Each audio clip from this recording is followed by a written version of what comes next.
Victor Felipe? Ikaw si Nadia Molina, yung nanay ni Zeph.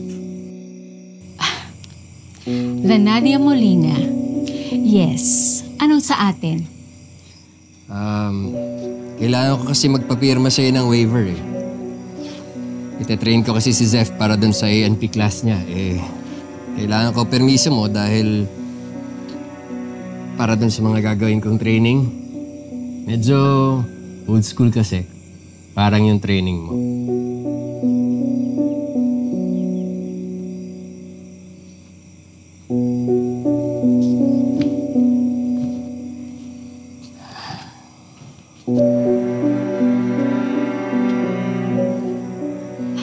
Para saan pa?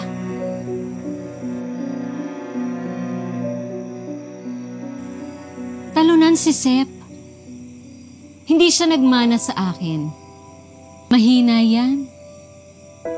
Walang talento. At ang pangit-pangit pa. Kaya nga mas gugustuhin ko na wala siya lagi dito kasi naaalibad-baran ako sa kapangitan niya. Wala nang igagaling yan.